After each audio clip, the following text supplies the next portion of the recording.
It was the summer after my sophomore year. I was staying at my parents' lake house alone for a few days. They were on a trip, and I offered to keep an eye on the place. It was a 2-story wooden house with creaky floors and no neighbors for half a mile. The upstairs was mostly unused, just 2 guest bedrooms and an old storage room. I slept downstairs in the main bedroom. The first night, I made dinner, watched a movie, and went to bed around midnight. The house always made little settling noises, so I didn't pay much attention. But sometime after I fell asleep, I woke up to something different. It wasn't wind or creaking. It was footsteps. Slow, deliberate. Directly above my room. And they didn't stop. At first, I thought maybe an animal had gotten in. A raccoon or something. But the steps were too heavy, too spaced out. They moved from one side of the upstairs bedroom to the other, then paused, then started again. Always in a straight line, always back and forth, like pacing. I stayed frozen under the covers for what felt like half an hour. Eventually, the steps stopped. I turned on the lamp and grabbed my phone. No texts, no alerts. I stood up, walked into the hallway, and looked up the stairs. It was completely dark up there. I didn't go up. I just shut the hallway door and locked it. The next day, I avoided the second floor completely. But that night, the pacing returned. Same exact pattern, same sound, steps, pause, steps. I tried turning on music to drown it out, but I could still feel it, in the floor, in the walls. It went on for hours. And then one time, it didn't stop at the far end of the room. The steps came all the way to the top of the stairs, and stayed there. I didn't move. I didn't breathe. I just stared at the ceiling. After a long time, the footsteps backed away and stopped. I must have fallen asleep eventually, because I woke up to sunlight. I went upstairs that morning, finally. There was nothing. No animals, no signs of entry. Just the guest rooms, still and cold. I checked every inch of the attic crawl space. Nothing. That night, I didn't sleep downstairs. I drove back to my apartment early, didn't tell my parents. They came back a few days later and said nothing was out of place. But sometimes, when I call them, I hear it faintly in the background. A slow, creaking rhythm, like someone pacing upstairs.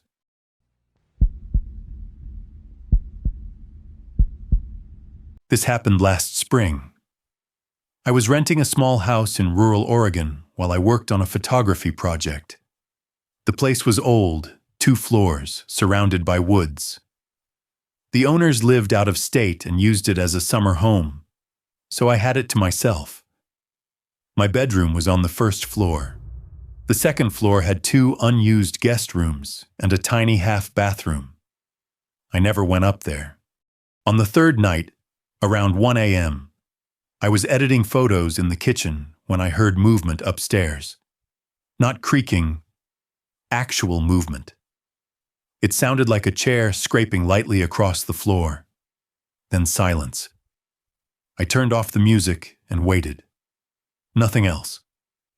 I figured maybe something shifted, so I ignored it. But the next night, I heard it again. Louder this time. Like someone walking across the guest room, then sitting down. I stood in the hallway and stared up the stairs for a long time. There was no reason anyone should be up there. I hadn't even unlocked the doors upstairs. I grabbed a kitchen knife and went up. Each step felt like it echoed way too much. I opened the guest room door slowly. It was empty. Bed untouched, window shut. No chair, just a dresser and an old nightstand. I left the door open that time. Went back downstairs and didn't sleep. The sound didn't come back that night. But 2 nights later, it did. Only this time it started with one soft thump, then another, then slow, heavy steps. I sat up in bed, frozen. The footsteps stopped right above me, directly over where my head was. I waited, holding my breath. Then I heard the floorboards groan again, like someone had shifted their weight. I left the house that night, drove into town and slept in my car in a Safeway parking lot. The next morning, I came back and checked the guest room again. It looked untouched, but something was off. The smell. It was faint, but it hadn't been there before. Like sweat. Like someone had been in there overnight. I walked over to the window and looked out. Smudges, at head height, on the inside. I called the owners and asked if they'd ever had squatters or break-ins. They said no. But the husband admitted the locks upstairs were original, 1970s, easy to force open. I bought new locks that day and installed them myself. I also blocked the guest room door with a chair and put a glass on the doorknob so it would fall if someone turned it. That night, I left all the lights on. Around 2:15 a.m., I heard the glass fall. I didn't even go check. I just ran out the back door and didn't come back till sunrise. When I did, the door was still closed, but the chair had been moved, not far. Just a few inches to the left. Like someone had opened it slowly, then put it back. I finished the last week of my project sleeping in the car. I only went into the house during the day. I never heard the sounds again. But on the last day, while packing up, I went upstairs one final time. There was something written on the mirror in the guest bathroom. A greasy streak that had clearly been wiped away, but not fully. 4 letters. Backward. Like they'd been written from inside. It just said, "Down." I never sent the final photo batch to the client. I deleted everything. I don't know who was living upstairs that week, but I know they were never trying to hurt me. They were just waiting, listening. I still wake up some nights thinking I hear someone shifting their weight over my bed.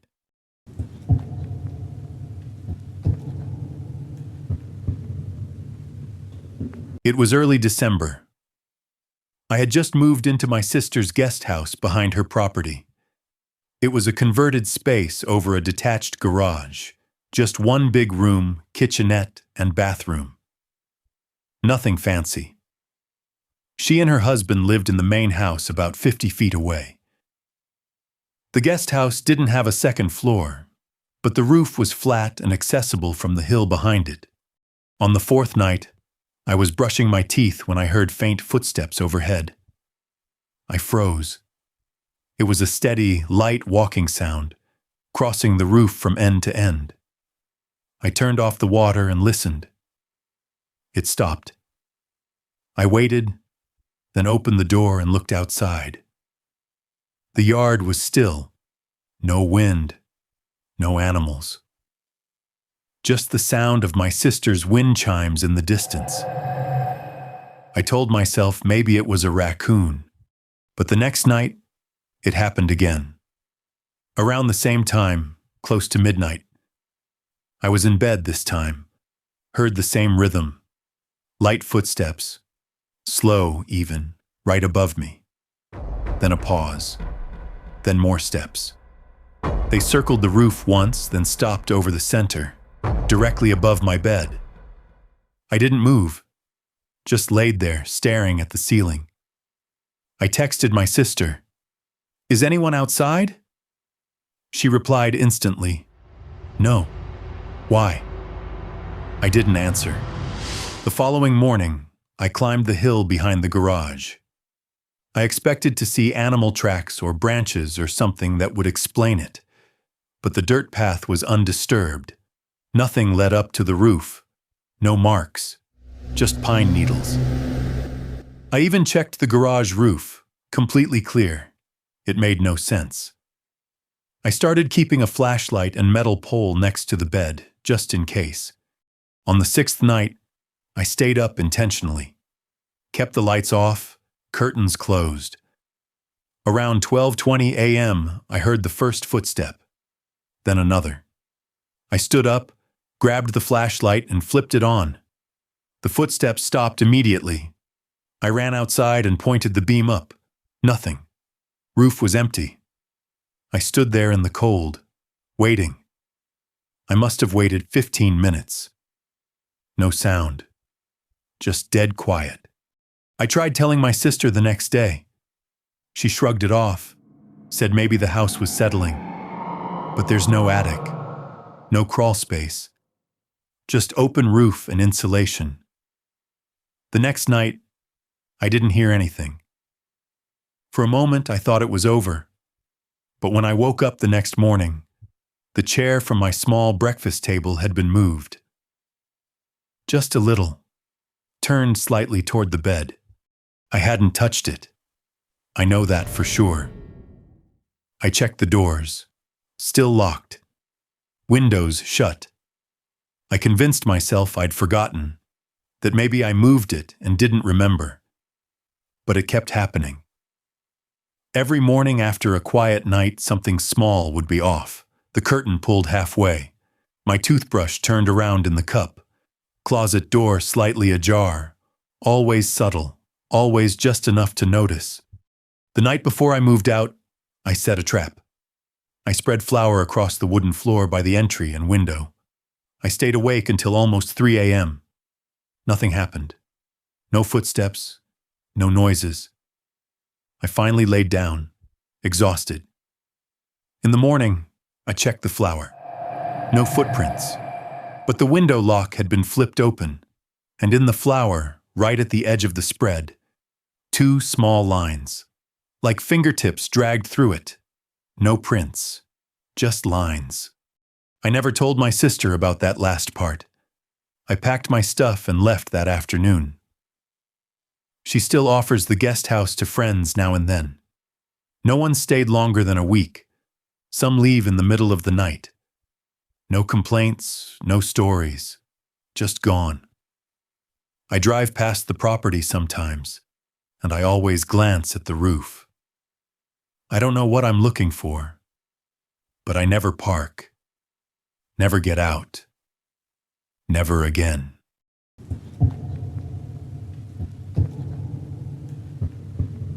This happened 2 years ago, when I was renting the bottom unit of a duplex in Colorado Springs. The upstairs unit was empty at the time. The landlord said the previous tenant moved out early, and no one new had signed the lease yet. I didn't mind.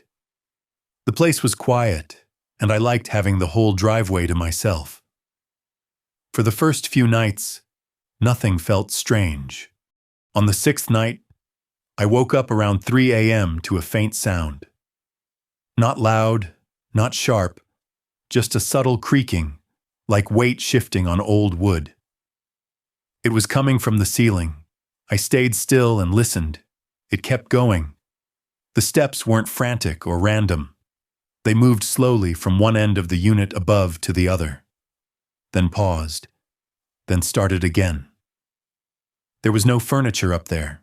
No carpets, just bare hardwood. The next morning, I called the landlord, asked if maybe someone was checking in on the place. He said no. He sounded surprised I even asked. I didn't push it. I wanted to believe it was nothing. But that night, it came back. This time earlier, around 1:30 a.m., the same slow pacing. From the far end of the upstairs unit, down the hallway, directly above my living room. I turned off the TV and listened.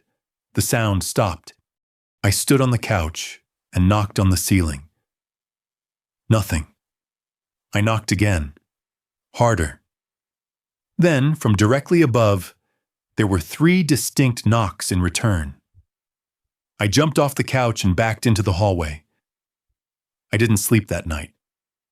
I sat at the kitchen table with every light on, just waiting for the sun to come up. I didn't hear the steps again until 4 nights later. This time they started in the kitchen, moved to the bedroom, then stopped over the bathroom. I called the landlord again, told him someone might have a key and was crashing up there. He said that was impossible. The locks had been changed after the last tenant. I asked if I could check the upstairs unit myself.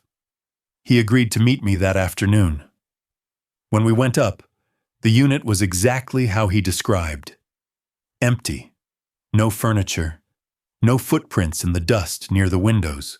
But the weird part was the smell. Faint, like old shoes and sweat. Stale air, and colder than it should have been. I asked if the place had an attic. He said no, just the roof above. I left feeling worse than before. That night, I stayed awake again. This time I recorded audio from my phone and placed it on the ceiling vent. I left it running until dawn. The next morning, I listened. Around 2:03 a.m., the sound began. Quiet footsteps, slow and spaced apart. Then faint breathing. I couldn't tell if it was coming from above or near the vent itself. I sent the audio to the landlord. He didn't respond. Not that day, not the next. 2 days later, I got a call. He sounded tired, said he'd had someone check the upstairs unit again. Nothing. No signs of entry, no gaps in the walls, no missing keys. I asked if he ever had other tenants complain about this. He paused, then admitted yes. 2 others. Both had moved out early. One without saying a word. A week later, I gave my 30-day notice. I didn't want to stay longer. The sounds didn't stop. They got worse. Some nights, it sounded like someone was dragging their hand along the walls above, or breathing directly over the bedroom. I started sleeping in my car some nights, parked in the driveway just to avoid hearing it. I left before the month ended. I didn't ask for a refund. I just wanted out. 6 months later, I checked the rental listing online. The upstairs unit was still vacant, but the bottom one, mine, had been removed entirely. No photos, no price, just gone, like it never existed. I still wonder what was making those sounds above me. But more than that, I wonder why the landlord never looked into it deeper. Or maybe he did. Maybe that's why no one rents the downstairs anymore.